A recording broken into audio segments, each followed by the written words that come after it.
Բարի երեկո ձեզ հայրենակիցներ, այսօր մենք խոսենք մի կարևոր իրադարձության մասին, որ տեղի ունեցել մարդկության պատմության մեջ։ Մոտենում է երկրորդ համաշխարհային պատերազմում Գերմանիայի պարտության եւ նրա հակառակորդ ուժերի, այսինքն դաշնակից պետությունների հաղթանակի օրը, որոնց շարքերում էր իմիջիայլոց հայ ժողովուրդը։ Մայիսի 8 1945 թվական կամ մայիսի 9 1945 թվական տարբեր տեսակետներ կան, թե որն է հաղթանակի օրը։ Ռուսական կողմը օրինակ նշում է, որ 1945 թվականի մայիսի 9-ին, չնայած հայտնի է, որ կապիտուլյացիայի ակտը գերմանացիները ստորագրել են մայիսի 8-ին։ Թվում է, թե էական պատմական ինչ-որ հարց չկա այստեղ, մեկ օրվա տարբերություն է, բայց իրականում այստեղ ակնհայտ է դառնում, որ պատմությունը փորձում են վերաձևել եւ դա օգտագործել ինչ-որ գաղափարախոսական, այսպես ասենք, ազդեցության նպատակով։ Ընդհանրապես երկրորդ համաշխարհային պատերազմը, երկրորդ աշխարհամարտի պատմությունը շատ կարևոր մի այսպիսի մարտադաշտ է դարձել համաշխարհային պետությունների համար եւ այդտեղ հատկապես զգացվում է Ռուսաստանի այսպես ագրեսիվ պահվածքը եւ հաճախ կեղծարարական դիրքորոշումը, որովհետեւ այդտեղից բխում են բազմաթիվ խնդիրներ, որոնք այսօր էլ անհրաժեշտ են նրան իր քաղաքականությունը առաջ տանելու համար։ Մասնավորապես ռուսաստանյան կողմը ամբողջ աշխարհում փողարում է եւ շուտով ուրեմն համապատասխան այդ կոլորադյան իրենց ժապավեններով պետք է դուրս գան, արդեն դուրս են սկսել գալ փողոցներ, անմահների գունդ անունով ուրեմն այդ կազմակերպությունները եւ այլն,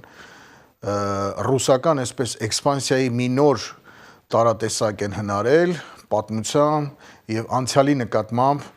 այսպես ասած կոնտրոլ պահելու նպատակով, չէ՞ որ հայտնի է ով տիրում է անցյալին, նա տիրում է մեր ապագային։ Եվ ահա այս առումով է, որ ես ցանկանում եմ մեր ժողովրդին հայրենակիցներ հիշեցնել, որ մենք պետք է իմանանք ճշմարտությունը, ամբողջ ճշմարտությունը երկրորդ համաշխարհային պատերազմի մասին։ Նախ եւ առաջ ռուսական կողմին հաջողվել է տասնամյակներ շարունակ իրեն ենթակա ժողովուրդների գիտակցության մեջ ինչ-որ կերպ մտցնել, որ գոյություն ունեն ինչ-որ մեծ հայրենական պատերազմ եւ այն սկսվել է 1941 թվականին, հասկանալի է։ Բայց ինչու են մոռանում երկրորդ համաշխարհային պատերազմի մասին։ Բանն այն է, որ դա բոլորովին ձեռնտու չէ։ Բանն այն է, որ այսպես կոչված մեծ հայրենականը սկսվել է 41 թվականի հունիսի 22-ին, իսկ առաջին երկրորդ համաշխարհային պատերազմը սկսվել է սեպտեմբեր 1-ին 1939 թվականին, գրեթե 2 տարի առաջ։ Եվ այս մասին աշխատում են Ռուսաստանում չհիշել եւ թույլ չտալ, որ իրենց, այսպես ասած, ժամանակին ենթակա եղած ժողովուրդները այդ մասին հիշեն։ Եվ այսօր էլ փորձում են այդ կերպ պատմությունը խմբագրել իրենց դասագրքերում, մարդկանց ուղերձներում ամենուրեք։ Ինչն է պատճառը։ Բանն այն է, որ սեպտեմբեր 1 1939 թվականը շատ այսպես մռայլ գույնով է ներկայացնում Ռուսաստանին եւ նրա քաղաքական ղեկավարությանը համաշխարհային հանրության աչքում։ Բանն այն է, որ այդ օրը համաշխարհային պատերազմ սկսվեց հարձակվելով անկախ Լեհաստանի Հանրապետության վրա։ Մի կողմից հարձակումը ձեռնարկեց Գերմանիան, նացիստական Գերմանիան, նացիոնալ սոցիալիստական Գերմանիան Հիտլերի գլխավորությամբ, իսկ մյուս կողմից ինտերնացիոնալ սոցիալիստական Ռուսաստանը կամ այն ժամանակոչվող Խորհրդային Միություն Ստալինի գլխավորությամբ։ Իհարկե Ստալինը այնքան խորամանկ գտնվեց, որ դաշնակից լինելով գերմանացիներին, այնուամենայնիվ գրեթե 2 շաբաթ հապաղեց, թույլ տալով, որ հետագայում մարդիկ մտածեն, համաշխարհային հանրությունը մտածի, որ հարձակումը ձեռնարկել էր միայն Գերմանիան, բայց դա այդպես չէր։ Հերոսաբար պաշտպանվող լեհական բանակին Վարշավայի մոտ գերմանացիների դեմ հերոսական մարտեր մղվող լեհական բանակին հետևից կացնով հարվածեցին ռուսական զորքերը։ Եվ պատահական չէ, որ նրանք Գերմանիայի հետ միասին հետագայում ռազմական շքերթ անցկացրեցին։ Այդ շքերթի կադրերը մենք ձեզ կցուցադրենք, դուք կտեսնեք, թե ինչպես գերմանական եւ ռուսական զորքերը համատեղ տոնում են իրենց հաղթանակը անկախ լեհական պետության հանդեպ, երբ որ ոչնչացվեց մի ամբողջ եվրոպական պետություն։ Հին անցյալով, հերոսական անցյալով մի ամբողջ ժողովուրդ ստրկացվեց, ջախջախվեց նրա բանակը երկու կողմից հարվածելով, եւ այդ ամենը արդյունքն էր այսպես կոչված Մոլոտով-Ռիբենտրոպ պայմանագրի երկու արտաքին գործերի նախարարներով անունով, ռուսական եւ գերմանական, իսկ իրականում պայմանագիրը Ստալին-Հիտլեր պայմանագիրն էր, որը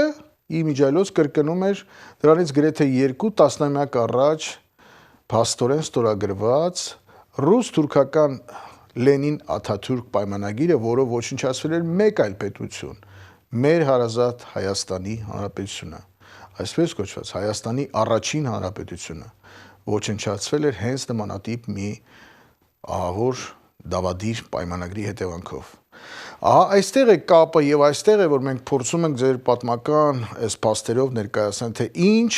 գաղափարական դիվերսիա է կատարվում աշխարհի ժողովուրդների եւ մասնավորապես նաեւ հայ ժողովրդի հանդեպ։ Մայիսյան այդ իրենց հաղթանակը տարփողող ռուսաստանյան այսօրվա քաղաքական վերնախավը, նրանց ուրեմն ձայնարկուները փորձում են մոռացնել տալ, թե այդ պատերազմը ինչպես ծագեց։ Երկրորդ համաշխարհային արդյունք էր հենց ռուս-գերմանական համագործակցության, հենց որի նախադեպն էր եղել էր ռուս-թուրքական համագործակցությունը դրանից 2 տասնամյակ առաջ, դարձյալ ոչնչացնելով մեկ այլ անկախ երկիր, դա Հայաստանի Հանրապետությունն էր, շեշտում եմ եւս մի անգամ։ Հետագայում այդ բախտը վիճակվեց Լեհաստանին, սակայն Լեհաստանի պաշտպանության համար այս անգամ որ ոտքի կանգնեցին նրա դաշնակից երկրները,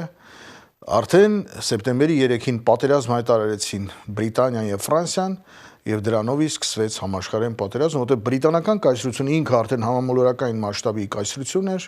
նույնը վերաբերում է Ֆրանսիային, որը ուներ հսկայական տարածքներ աշխարհով մեկ, եւ ուրեմն արդեն գործի մեջ ներգրավեցին վիթխարի տերություններ, գերտերություններ եւ պատերազմը ընդունեց համաշխարհային բնույթ։ Սակայն այդ ամենը, ինչպես տեսնում ենք, սկսվեց ինչից։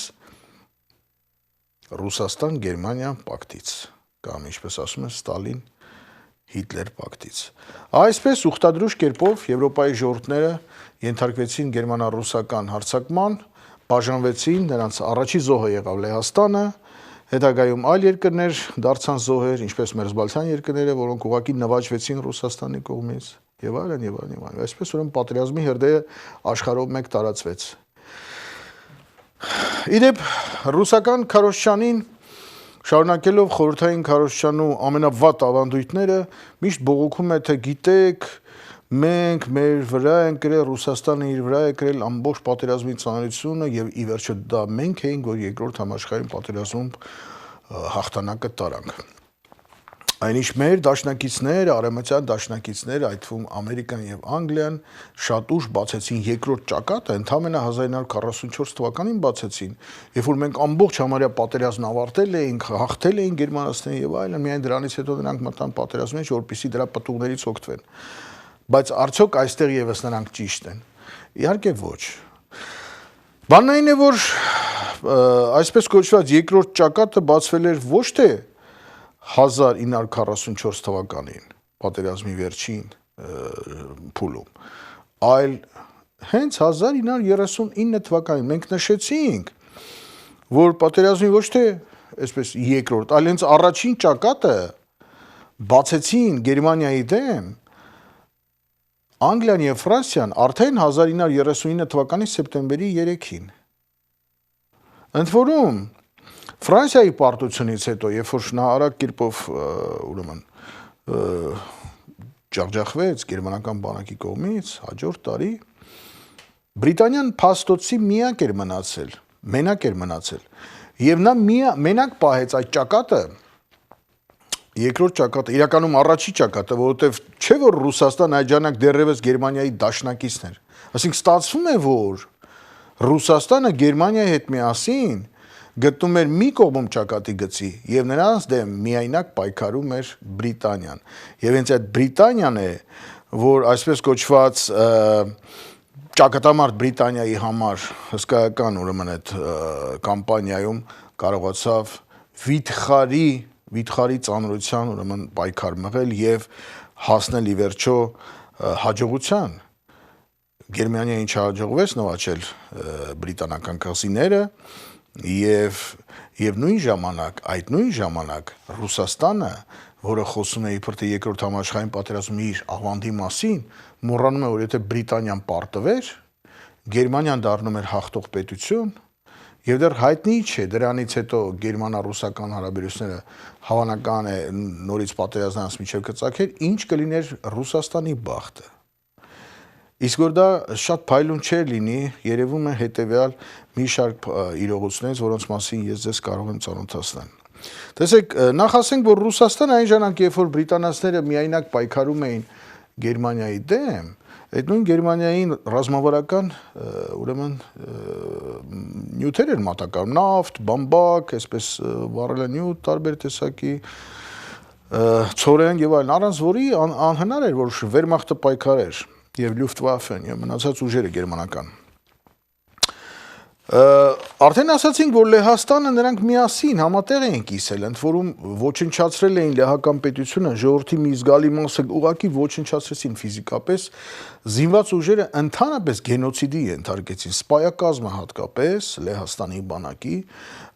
նրա հետ վարվեցին ճիշտ այնպես, ինչպես հայկական բանակի հերոսական սպայակազմի հետ 1920 թվականին։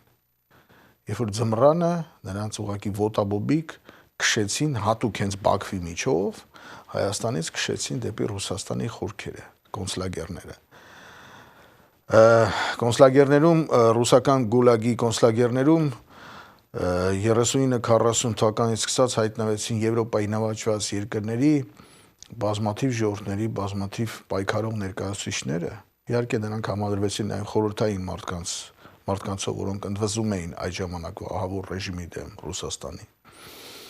Ուրեմն գոյապայքար էր ընթանում եւ այդ գոյապայքարում Գերմանիան ու Ռուսաստանը մի կողմ էին, արևմտյան աշխարհը մյուս։ Սա պետք է հիշենք։ Ահա ինչու նրանք մոռանում են, որ առաջին համաշխարհային պատերազմը սկսվել սեպտեմբերի 1-ին 1939 թվականին եւ հետո նոր դրանից հետո գերմանա-ռուսական պատերազմը սկսվել 41 թվականի հունիսի 22-ին։ Դա էլ շատ հետաքրքիր թեմա է, ինչպես սկսվեց։ Եվ այդ մասին էլ մենք եթե ժամանակ լինի հետագայում կանդրադառնանք, երևի առանձին հաղորդման նյութ է։ Վերջի վերջո պետք է ասենք, որ բրիտանացիներին հաջողվեց ոչնչացնել այն միայնակ պայքարելու գրեթե մի տարվա ընթացքում, նրանք ավելի քան 1700 գերմանական ինքնաթիռ են ոչնչացրել, որ այն ժամանակվա համար բավական մեծ արդյունք էր, եւ մոտ 700 սուզանավ, իսկ գերմանական սուզանավատորմը դա գերմանական ռազմական ուժերի այսպես էլիտան էր, ամենափայփայված մասը։ Ամեն մի սուզանավը արժեր տասնյակ ինքնաթիռներ ու տասնյակ տանկեր։ Պատկերացրեք դրանց փոխարեն, եթե դա այդ ամենը կառուցվեր եւ հետագայում օգտագործվեր Ռուսաստանի դեմ, ինչ է լինելու Ռուսաստանի բախտը, եթե դրանք չոչնչացվեին Ատլանտիկայում բրիտանացիների կողմից եւ ուրեմն ինքնաթիռային այդ ուժերը Բրիտանիայի համար ճակատամարտում։ Այնպես որ այդ ամենով հանդերձ նաեւ վիթխարի ռեսուրսներ էին նետվում Մեծ Բրիտանիայի դեմ ճակատամարտի համար, ռեսուրսներ, որոնք չգնացին Ռուսաստանի դեմ հետագա պատերազմելու։ Խոսում են երկրորդ ուրեմն ճակատի մասին, մոռանալով այս ամեն ինչի մասին, ռուսական քարոզչանու ներկայացուցիչները մոռանում են, որ նաև 41 թվականի հուլիսի 26-ին արևմտյան երկրները մի ճակատ էլ բացեցին։ Ուրեմն նրանք երբ որ սառեցրեցին Ճապոնիայի ֆինանսական ակտիվները եւ ընդհանրապես նավթային էմբարգո դրեցին Ճապոնիային նավթամատակարարման վրա, Ճապոնիան ուղղակի խեղդված վիճակում էր հայտնվել եւ նավթի 95%-ը տեղ չէր հասնում։ Այդ պայմաններում Ճապոնիան ստիպված ներգրավեց պատերազմի մեջ եւ նա գիտեք Ամերիկայի դեմ պատերազմ սկսեց, ի վերջո այդ ամենը հանգեցրեց նրան, որ ճապոնական կայսրությունը եւս համաշխարհային պատերազմի մի հսկայական ռազմաբեմ բացեց ընդդեմ արևմտյան երկրների եւ դրա շնորհիվ ճապոնական զորքերը չհարձակվեցին Ռուսաստանի վրա, հեռավոր արևելքի վրա, եւ դրա շնորհիվ էր, որ Սիբիրյան դիվիզիաները հեռավոր արևելքից հետագայում Մոսկվայի ճակատամարտի ամենածանր օրերին, երբ որ գերմանական բանակը արդեն կանգնած էր Մոսկվայի պարիսների տակ, եւ գերմանական տանկիստները արդեն Կրեմլի աշտարակները, ուրեմն լուկը բացում են եւ հեռադիտակով արդեն տեսնում էին, այդ ժամանակ ուրեմն փրկություն էր ուղղակի, որ Սիբիրյան դիվիզիաները հեռավոր արևելքից նետվեցին այդտեղ։ Եթե դրանք չհասնեին, արդեն խորհրդային Ռուսաստանի ուժերը սպառվում են եւ շատ հավանական է, որ գերմանացիները կիրականացնեն իրենց պլանը, նրանք արդեն կվերցնեն Մոսկվան, ընդ որում նրանց ֆյուրերը հրամայել էր, որ Մոսկվայի տեղում մի հատ լիճ մնա։ Ընդհանրապես դրա հիշատակն ուզում էին ընդհանրապես վերացնել, որպեսզի բոլշևիզմի վիրուսը վերացնեին առհասարակ գերմանացիները։ Ահա թե ինչ էր սպառնում Ռուսաստանին, եթե Ճապոնիան իր զորքերը ստիպված չներ եւ ուժերը օգտագործել արևմտյան դաշնակիցների դեմ պատերազմում։ Սա եւս մի ռազմաճակատ, որի մասին այդպես սիրով մոռանում են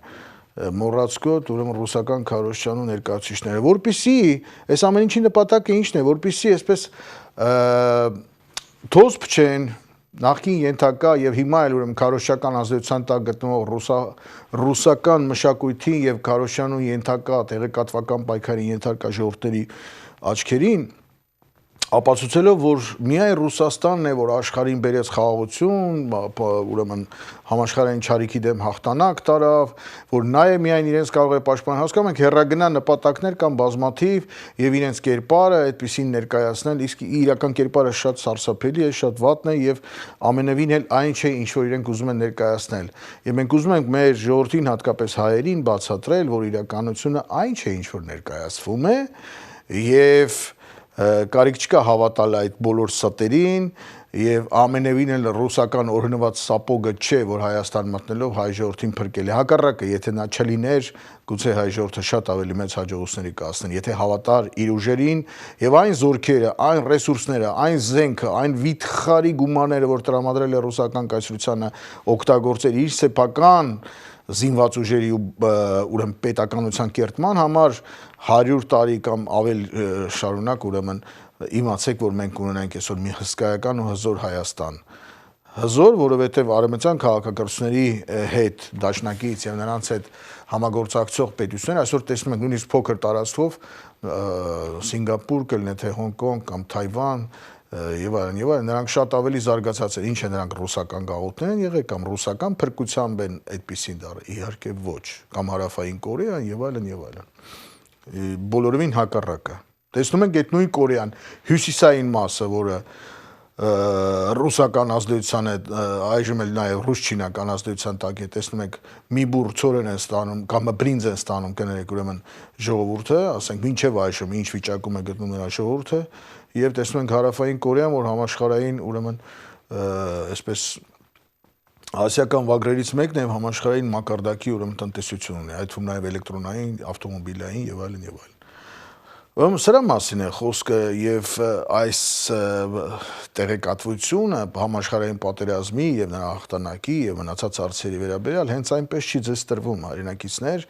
ուզում եմ, որ դուք շատերը կան, որ տեղյակ չեն, ոմանք էլ ազդեցության տակ են գտնվում այդ քարոզչանու եւ պիտի ձեզ ասեմ, որ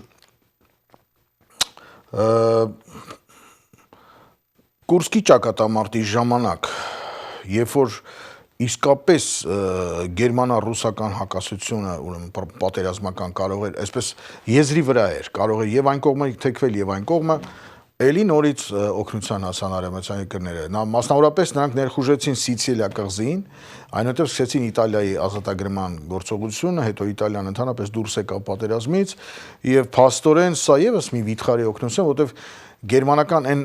բավական մեծ ուժերը, որոնք գտնվում էին հարավային Եվրոպայում, մասնավորապես Ապենինյան թերակղզում, Իտալիայում եւ հարակից շրջաններում չկարողացան ուղղակի նետվել Ռուսաստանի դեմ եւ դա փրկեց Ռուսաստանի եւս մի անգամ։ Մենք ասում ենք փրկեց ամեն անգամ այսպես իրականում փրկել է։ Ես ուզում եմ ձեզ ասել նաեւ, որ անգլո-ամերիկյան օդուժը անընդհատ ռմբակոծում էր Գերմանիայի արդյունաբերական կենտրոնները, նրանց ենթակառուցվածքները եւ վիթխարի քանակությամբ ռազմաօդային ուժեր Գերմանիան իր Լյուֆտվաֆեի մի զգալի մասը պահում էր Եվրոպայում, որպեսզի կարողանար պայքարել այդ անգլո-ամերիկյան օդուժի դեմ։ Պատկերացրեք, եթե դա չլիներ եւ նետվեր Ռուսաստանի դեմ, ինչ կկատարվեր։ Եվ այնուհետև իմանանք նաեւ հետեւյալը, որ սկսեց վիթխարի օգնություն գալ Ամերիկայի Միացյալ Նահանգներից հատկապես եւ նաեւ Բրիտանիայից, Կանադայից Ռուսաստանը ստանում էր ահավոր քանակությամբ սպառազինություն եւ ռազմավարական նյութեր եւ նաեւ սնունդ, ասեմ ձեզ։ Օրինակ տեսեք, միայն 12200 տանկ, որից 7000-ը ամերիկյան, 5200 բրիտանական, ուղղակի տանկեր, հենց այդպես եկել են Ռուսաստանին։ 18000 հրետանի, 8100 ասենք տրակտոր, 51000 ջիպ, 376000 ուրեմն բեռնատար մեքենաներ, որպեսզի դուք պատկերացնեք, թե դա ինչ ահավոր օգնություն է եղել։ Ես պիտի ասեմ, որ խորհրդային հայտնի մարշալներից մեկը Ժուկովը, Գեորգի Կոնստանտինովիչ Ժուկով, այս մարդը ինքը խոստովանել է, որ ամերիկյան օգնությունը փրկել է իրանց։ Ռուսաստանը ժամանակ վառոդ չուներ, պայթուցիկների խնդիր ուներ, չգիտեմ, 35000 միայն մոտոցիկլ են տվել։ Այսպես եթե շարունակենք, պատկերացրեք, որ նա ուղղակի գովում էր այդ ստացված օգնությունը ամերիկյան, բրիտանական, հատկապես այդ մետաղե, ուրեմն պողպատե թիթեղները, չէ՞ որ դրանցով տանկեր էին կառուցում ռուսները։ Եվ այդ ամենը վիթխարի նշանակություն ունեցավ ռազմարդյունաբերության ուրեմն գործունեության համար եւ ի վերջո նպաստեց Ռուսաստանի դիմադրելուն գերմանական բանակին, որովհետեւ տեսեք, ես հիմա եթե շարունակեմ, թե նավային ուժերին ինչքան տվեցին, չգիտեմ, 4.5 միլիոն միայն այն ամերիկյան Տուշոնկա սնունդ եկավ, այդ ուրեմն պահածոյացված մսի մասին է խոսքը եւ այլն, որի շնորհիվ ուղղակի սովից փրկվում էր խորհրդային զորքը եւ ժողովուրդը։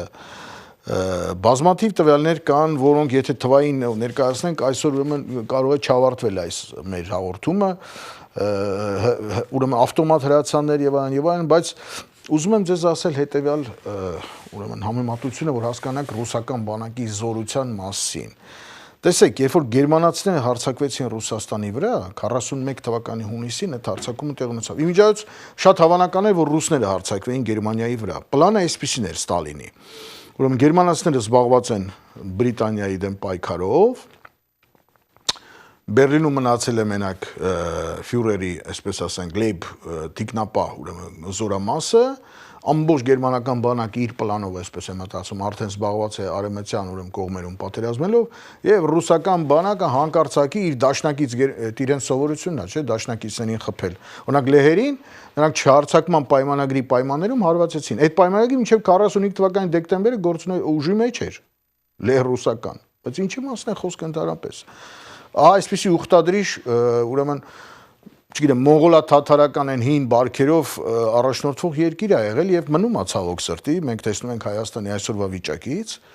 Եվ տեսեք, Գերմանիայի իր դաշնակիցները պատերազմի սկզբում այդ պատերազմին, որ կարող է Ռուսաստանը անել Գերմանիայի դեմ, բայց գերմանացիք հասցրեցին իրենք խփել, երկու գիշատիչներից որը հարձակվեց հանկարծակի, ուրեմն եւ արդյունքում տեսեք, 3.800.000 մարդ ուներ գերմանական բլոկը, 5.700.000 ուներ ռուսական պետությունը, օրինակ կոչվում են խորհրդային միություն, սովետ միությունը։ 3.800.000-ը ջախջախեց 5.700.000 բանակ ունեցող սովետական պետությանը, փաստորեն, ուրեմն 3800 տանկ ուներ գերմանացին, 25700 ուներ ռուսը, ամենալավ տանկերից էին։ Հրետանին 47200 եւ 117600, բայց Ռուսաստանը պարտվում էր եւ ինքնաթիռն է 2800 եւ 18700 ուներ ռուսական կողմը։ Եվ այնուհետև պարտվում էր 8-9 անգամ ավել։ Ուրեմն սա խոսում է որակների մասին։ Գերմանական բանակը լինելով ավելի քիչ քանակապես եւ ռազմական ուրեմն տեխնիկայով այնուհետև ջախջախում է նրան։ Եվ եթե չլիներ դաշնակիցների այդ օգնությունը, որի մի մասը, ընդամենը փոքր մասը ձեզ ներկայացրեցի, իրոք Ռուսաստանը գոյություն չէր ունենա։ Բայց այս ամենը մարդիկ մոռանում են եւ փորձում են ամբողջ աշխարհի վզին փաթաթել այն տեսակետը, որ եթե իրենք չլինեին, համաշխարհային, ուրեմն պատերազմում հաղթանակը կտանեին գերմանացիները, հաղթանակը իրենց վրա է տարել ռուսական պետությունը, ռուսական զինված ուժերը, իրականությունը այդպես չէ, եւ մենք հասկանում ենք, որ առանց այդ օգնության հնարավոր չէր Ռուսաստանի գոյությունն անգամ, եւ դա է հենց պատճառը,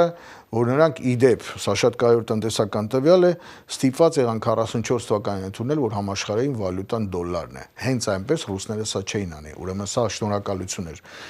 Եվ ինչալոց այդպես էլ նրանք այդ գումարները չտվեցին, ամերիկյան ամբողջ օգնությունը եղավ փաստացի անհատույց, եւ ընդամենը չնչին մասը նրա 7%-ը 2006 թվականին ռուսները մասնակի տվեցին, այն էլ 780 միլիոնի կարգի ինչ-որ մի բան էր, որը ընդամենը 7%-ներ կամ ավելի քիչ է, ուրեմն այն էլ հաշվենք, որ դոլարը արդեն էջանակ 11 անգամ ավելի այսպես թեթև էր, ճակերտավոր ասենք, քան թե 45 թվականի օրինակ դոլարը, ինչը նշանակում է, որ փաստորեն գրեթե կոպեկները նրանք վճարեցին այն վիթխարի ահավոր օգնության համար, որոց շնորհիվ ռուսական պետությունը գոյություն ունի մինչև այսօր։ Ահա, այս ամենը ձեզ ներկայացնելով, հարգելի հայրենակիցներ, ուզում եմ ձեր